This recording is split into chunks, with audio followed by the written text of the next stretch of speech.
You can always tell who people really are by the way they treat someone they think has nothing to offer. My name is Dorothy Hayes, and at 74 years old, I had learned that lesson more times than I cared to count. Still, nothing prepared me for what happened at my grandson Ethan's 18th birthday party. The celebration was held at my son Marcus's house on a warm Saturday afternoon. The backyard was filled with guests, music, and the smell of food cooking on the grill. Friends laughed around the patio tables while family members gathered underneath colorful decorations. It should have been a joyful day. Instead, it became the day I realized exactly how little some people thought of me. I arrived wearing my favorite brown coat. It was old but well taken care of. I had owned it for nearly 10 years. As I stepped through the gate carrying a wrapped birthday gift for Ethan, I noticed several guests glanced in my direction before quickly looking away. I smiled anyway. I was there to celebrate my grandson, not impress strangers. Then I heard Vanessa's voice. "That coat again?" she said with a small laugh. She was standing near a group of friends holding a glass of iced tea. "I swear she has owned thing that longer than I have known her." The group chuckled politely. Vanessa smiled as if she had made an innocent joke. I pretended not to hear. Years teaching you when silence is more valuable than an argument. Ethan ran over and hugged me. "Grandma, you made it." His smile immediately brightened my day. "Of course I did," I told him. "I won't miss your birthday for anything." He took my gift and thanked me before being pulled away by friends. As I watched him leave, I felt grateful that some things had not changed. Not everyone measures people by appearances. Throughout the afternoon, I noticed Vanessa watching me. Every time someone asked about my life, she seemed eager to answer for me.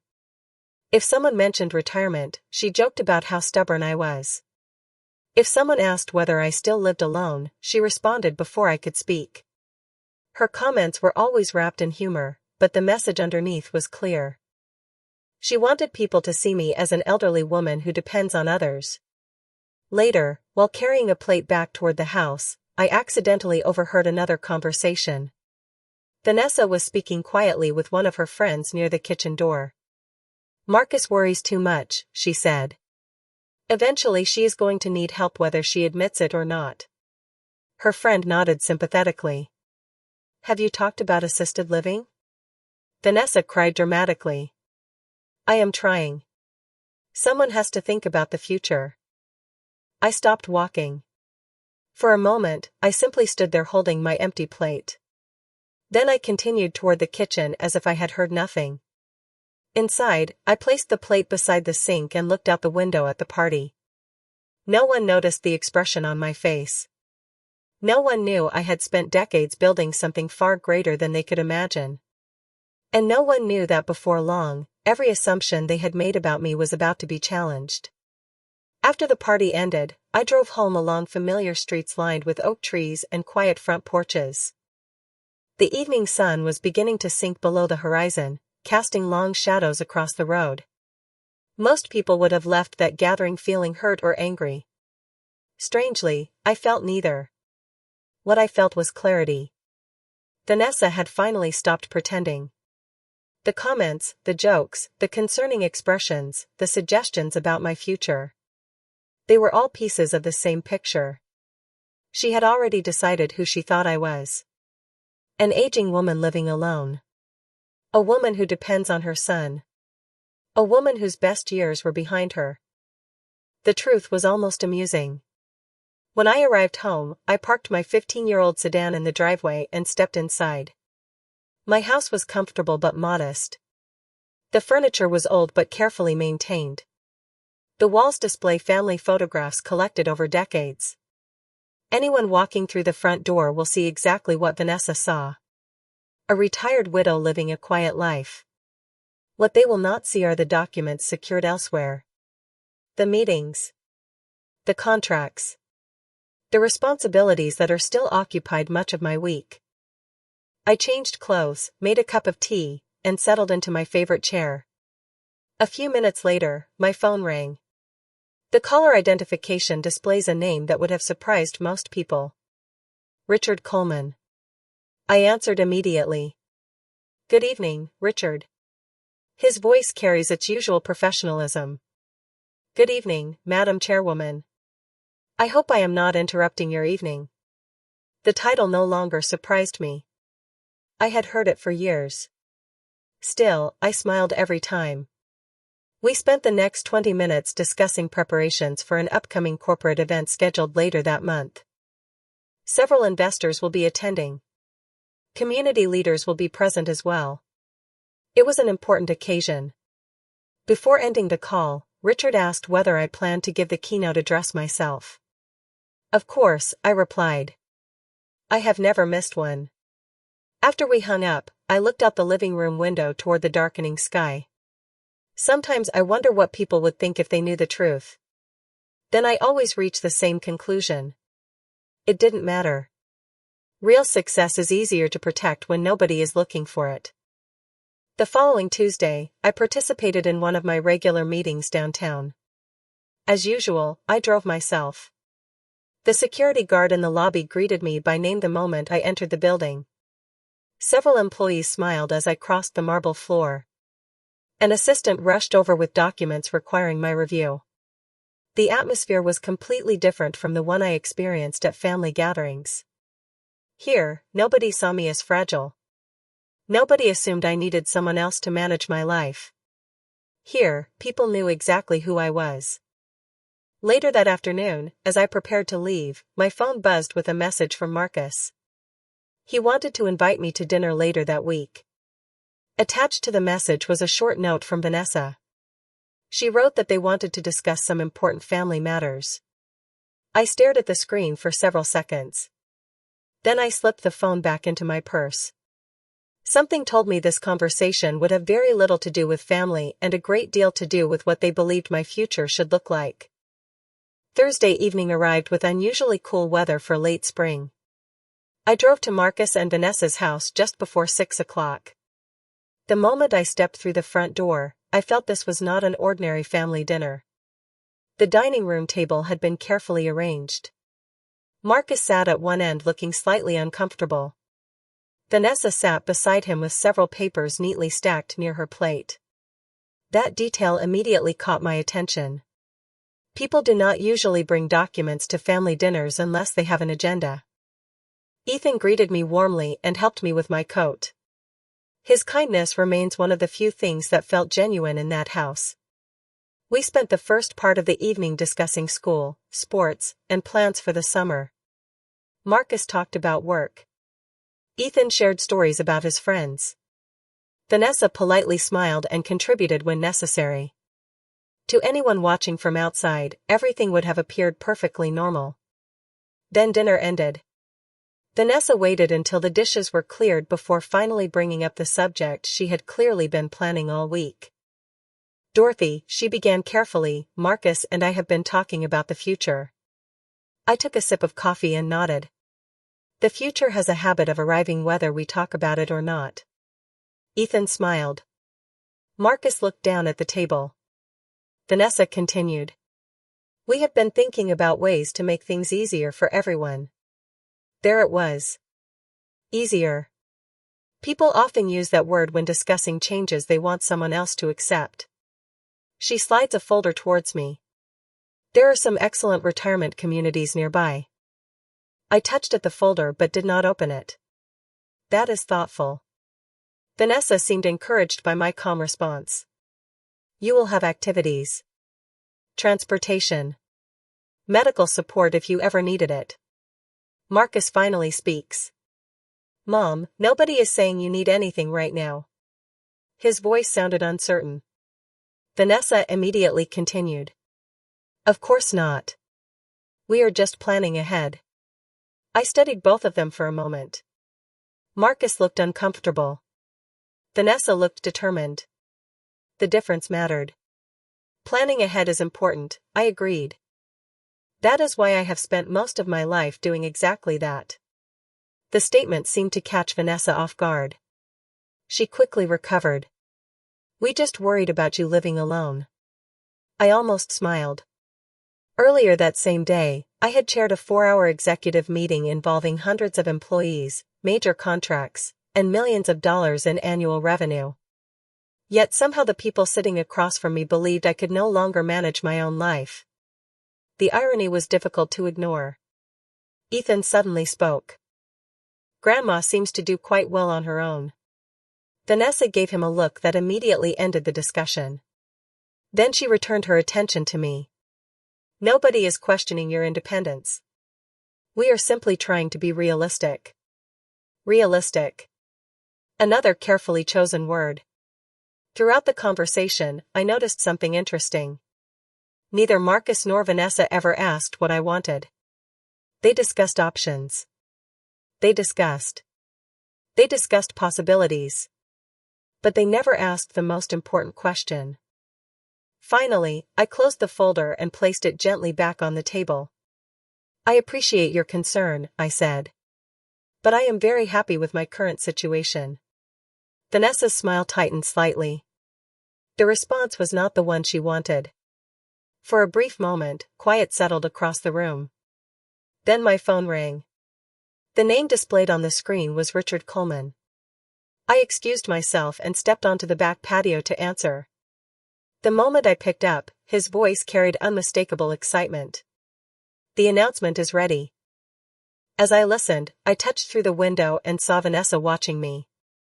She had no idea that the future she imagined for me was about to collide with a reality she never saw coming. Vanessa's expression stayed in my mind for the rest of the afternoon. It was not recognized. It was confusing. For the first time since I had known her, she had witnessed something that did not fit the image she had created of me. People are comfortable when the world confirms their assumptions. They become uneasy when reality begins contradicting them. The next morning, my phone rang shortly after breakfast. The caller identification displays Vanessa's name. That alone told me she had not forgotten what she saw. I answered calmly. "Good morning, Vanessa." Her voice sounded unusually cheerful. "Good morning, Dorothy. I hope I am not bothering you." I looked out my kitchen window and smiled slightly. "Not at all." After a few moments of small talk, she carefully guided the conversation toward the subject she actually wanted to discuss. "I happened to be downtown yesterday," she said casually. "I thought I saw you leaving a building near the financial district." There it was. I had been waiting for the question. "You probably did," I replied. A brief silence followed. "What were you doing there?" she asked. I stir my coffee before answering. "Meeting with some colleagues." Another pause.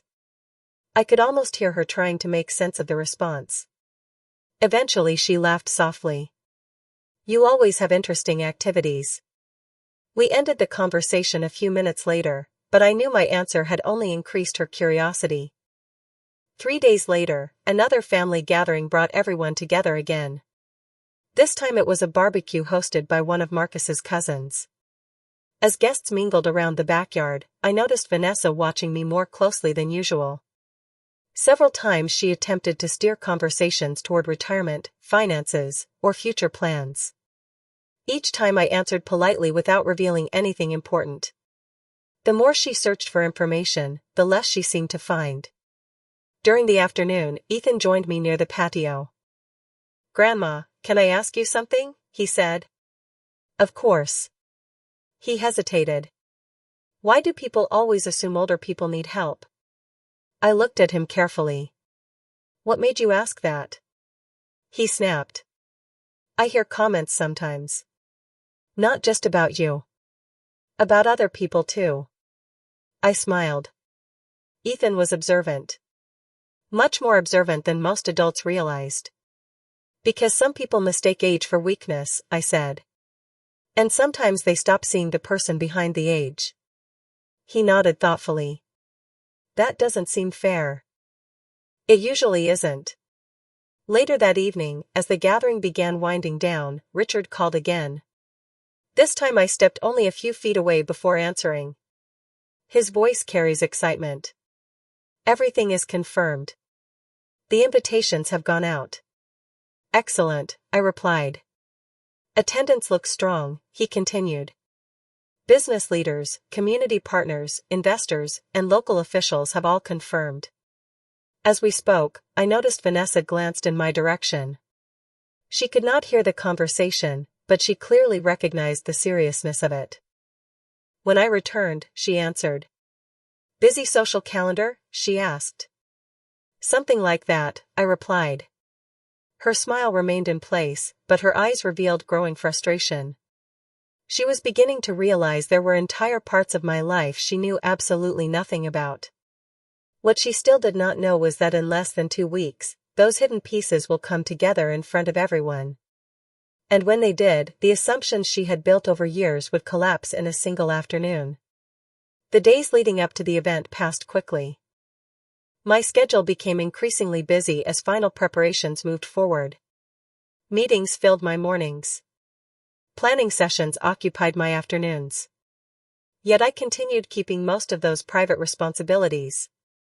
Not because I was ashamed of them, but because I had learned long ago that people reveal more about themselves when they believe they know your circumstances. The following Monday, I received the finalized guest list from Richard. More than 400 intentions had confirmed. Business leaders from several states planned to attend. Community organizations will be represented. Local media outlets had accepted invitations as well. The event had grown larger than anyone originally expected. As I reviewed the documents in my home office, I found myself smiling. Not because of the attention. Attention had never interested me. What pleases me was seeing decades of hard work continuing to create opportunities for other people. Later that afternoon, Marcus stopped unexpectedly. He rarely visited without calling first, which immediately told me something was on his mind. We sat in the living room with coffee while sunlight streamed through the windows. For a few minutes we talked about ordinary things. Then he finally addressed the issue that had been bothering him. "Mom, can I ask you something?" I nodded. "Of course." He hesitated before continuing. "Do you ever feel like there are parts of your life I don't know much about?" The question surprised me. Not because it was inaccurate, but because he had finally noticed. I looked at him carefully. Everyone has parts of their life that remain private. He nodded slowly. "I suppose that is true." Then he smiled. "You have always been harder to figure out than most people." I laughed softly. That may be the nicest thing anyone has said to me all week. The conversation drifted toward lighter topics then, but I could tell his curiosity remained. Before leaving, he paused at the front door. "Vanessa keeps wondering what those phone calls are about." I raised an eyebrow. "Does she?" He smiled awkwardly. "You know how she is." Yes, I did. More than he realized. 2 evenings later, my phone buzzed with a message from Ethan. He wanted to know whether I would be available Friday evening. When I asked why, he explained that he needed advice about college applications and career plans. I immediately agreed. Spending time with Ethan always reminds me that not every relationship in the family was complicated. When Friday arrived, we met at a small diner near his school. Over hamburgers and milkshakes, he talked about his future. His ambitions. His uncertainties. His hopes. Eventually he asked a question that caught me off guard. "Grandma, what is the most important thing you learned in your career?" I studied him for a moment before answering. "Never confuse someone's appearance with their ability." He nodded thoughtfully. "That sounds important." "It is," I replied. Some of the most capable people I have ever met were the ones everyone else overlooked. As we finished dinner, my phone vibrated with an incoming message from Richard. Everything was ready. The venue. The presentations. The announcement. Every detail has been finalized. I slipped the phone back into my purse and looked across the table at Ethan. In less than 1 week, a room full of people will learn the truth about the quiet old woman they thought they knew. And among those people would be one person who had spent years underestimating me. Soon, assumptions will be replaced by facts. The following Monday morning, I made a decision that surprised even me. Instead of waiting for the event and allowing everyone to discover the accident by truth, I would personally invite my family to attend. Not because I wanted to impress them. Not because I wanted revenge. I simply wanted them to testify something important. I wanted them to see a part of my life they had never bothered to understand. After breakfast, I called Marcus. He answered on the second ring. "Mom, everything okay?" I smiled. "Everything is fine. I am actually calling to invite you, Vanessa, and Ethan to an event this Saturday." He sounded curious. "What kind of event?" "Something important to me," I replied. "I would really like all of you to be there." He agreed almost immediately. Then, as expected, he asked for details. I gave him the address downtown and the start time but little else. "You will understand when you arrive," I said. A few hours later, Vanessa called. Her curiosity was impossible to hide. "Marcus mentioned your event." "Yes." "What exactly is it?" she asked. I could almost picture her sitting at the kitchen counter trying to solve a puzzle. "A special gathering," I answered politely. "I think you will find it interesting." Silence followed. Vanessa was not accustomed to incomplete information. Eventually she laughed softly. "You are being mysterious." "Perhaps." We ended the call a few minutes later, but I knew she would spend the rest of the week trying to figure it out. The next several days were filled with preparations. Richard and I reviewed final schedules. Presentation materials were approved. Seating arrangements were completed. Every detail had been carefully organized. During one meeting, Richard looked across the conference table and smiled. "Are you ready?" I considered the question. "For the event?" He nodded. "For the attention that comes with it." I laughed quietly. I have spent most of my life avoiding attention. That may become difficult after Saturday. He was probably right. Meanwhile, Vanessa's curiosity continued growing. On Wednesday evening, she called Marcus while I happened to be visiting their house. Although she did not realize I could hear her from the next room, her voice carried clearly enough. "I checked the address online," she said. "It is some kind of conference center." Marcus sounded unconcerned. "Maybe it is a charity event." "Maybe," Vanessa replied. But her tone suggested she was not convinced. By Friday afternoon, excitement was building throughout the company. Employees were arriving from different states. Guests were confirmed attendance. Local news organizations planned to cover portions of the event. As I reviewed the final agenda from my office, my eyes paused on the first page. Near the top, directly beneath the company logo, were the words that would soon change everything. Founder and Chairwoman Dorothy Hayes. For a moment, I simply stared at the page. Then I closed the folder and looked out the window. In less than 24 hours, my family would walk into a room expecting one thing and discover something entirely different. Years of assumptions. Years of quiet judgment. Years of believing they understood who I was. All of it was about to meet the truth. Saturday arrived bright and clear. The kind of morning that makes a city feel full of possibility. I woke early, reviewed a few final notes, and took my time getting ready. Unlike most major events in my professional life, this one felt unusually personal. For decades, I had separated my business responsibilities from my family relationships. Today those two worlds will finally meet. Around noon, my phone buzzed with a message from Marcus. He confirmed that he, Vanessa, and Ethan were on their way. I replied with a simple thank you and then headed downtown. When my car arrived at the conference center, activity already filled the entrance. Valets guided arriving vehicles. Guests crossed the plaza carrying invitation packets. Staff members moved efficiently through the lobby making final preparations. The building itself stood 20 stories tall with glass walls reflecting the afternoon sunlight. Anyone approaching it could immediately tell this was not a small community gathering. Inside, Richard greeted me near a private entrance. "Everything is ready," he said. Attendance exceeded expectations. I smiled.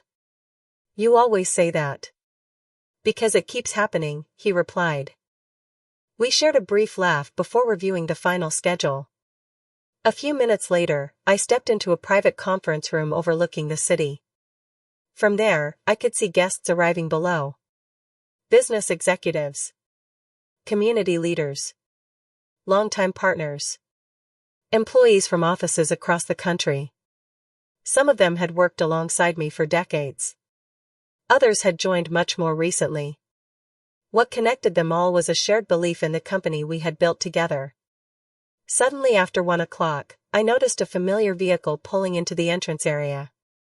Marcus stepped out first. Ethan followed. Then Vanessa emerged from the passenger side. Even from several floors above, I could see her looking around with growing confusion. This was clearly not what she expected. The three of them entered the lobby and paused almost immediately. Staff members welcome arriving guests. Digital displays featured company branding throughout the building. Large banners hung from the walls celebrating the organization's anniversary milestone. I watched as Vanessa studied the surroundings. Her expression shifted from curiosity to uncertainty. A few moments later, Richard's assistant escorted them toward the registration area. What happened next caught my attention. The receptionist smiled warmly and asked for their names. After locating their registration package, she said, Mrs. Hayes specifically requested reserved seating for your family. Vanessa froze. Even from a distance, I can see the reaction. The statement clearly raised more questions than it answered. Why would I have reserved seats at an event of this size? Ethan appeared interestedly. Marcus looked confused. Vanessa looked increasingly uncomfortable. As they entered the main ballroom, the scale of the event became impossible to ignore. Hundreds of guests filled the room. Large video screens display highlights from the company's history. Executives and community leaders mingled near the stage. Conversations echoed throughout the space. Yet the greatest surprise still waited ahead. Because while my family now understood that I was somehow connected to this event, they still had no idea why. And in less than an hour, they will learn a truth so unexpected that it will force them to reconsider everything they thought they knew about me.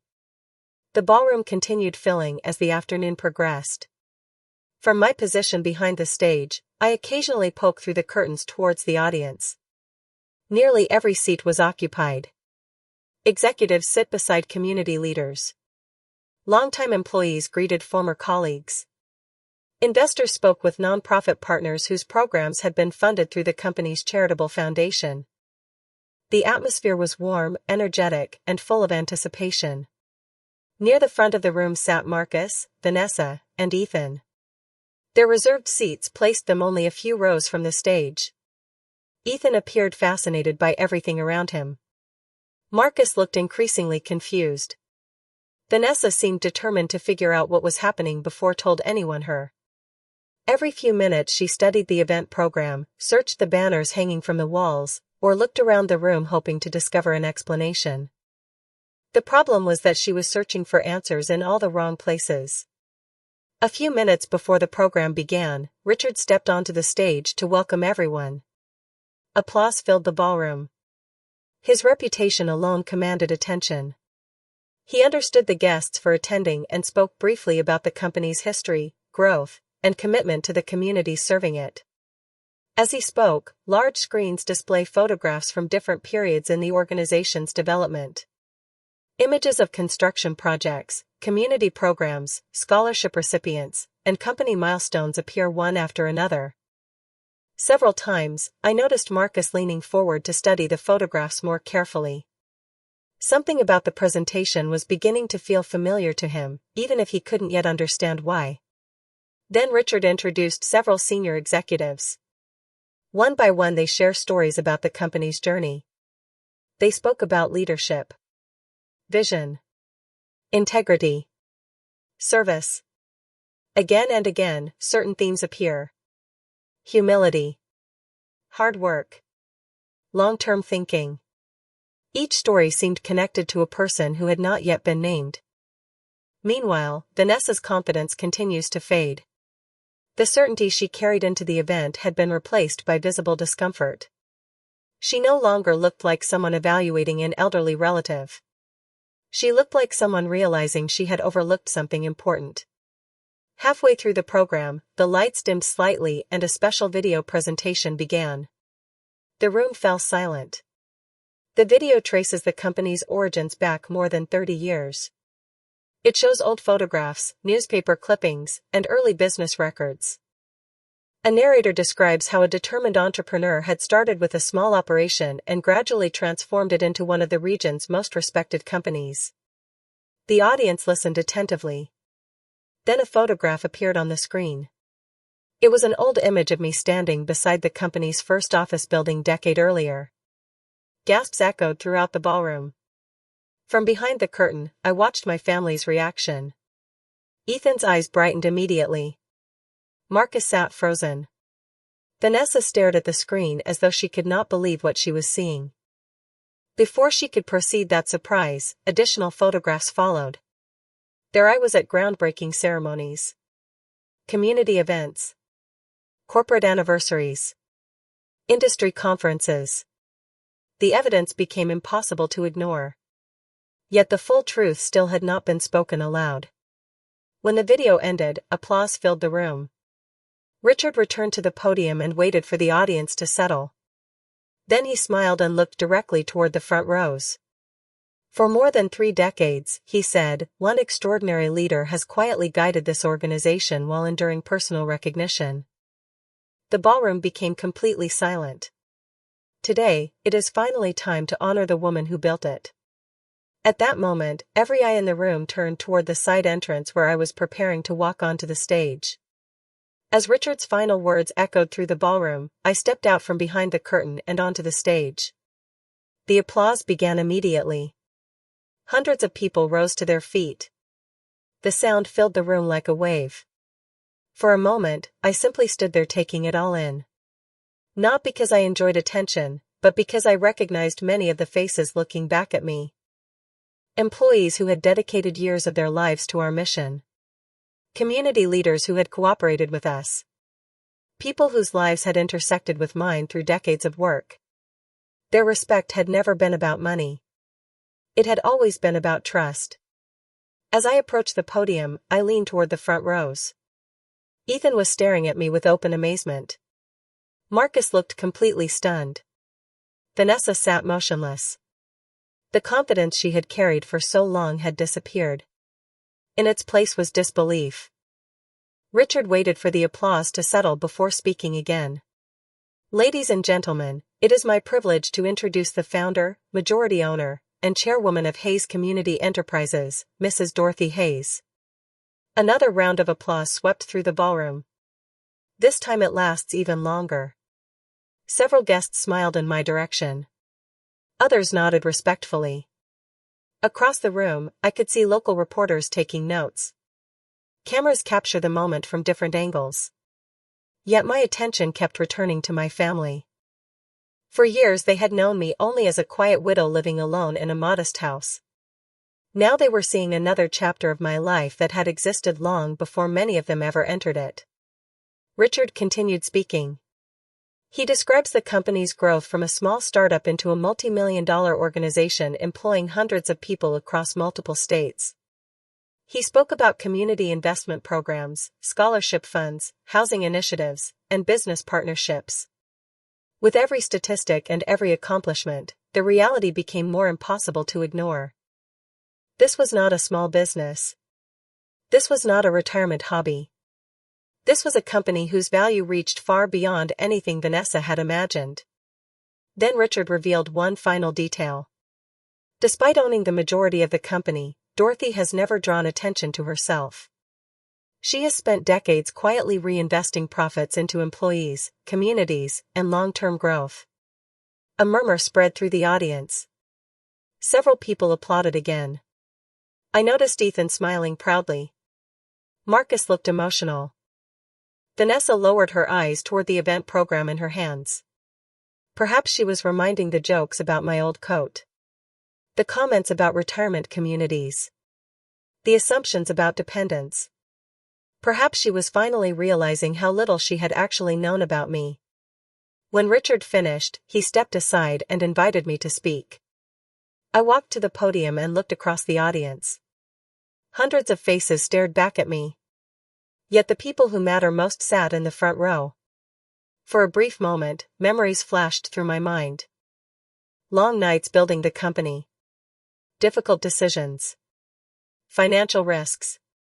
Years of sacrifice. None of it had been easy. But every challenge had helped create this moment.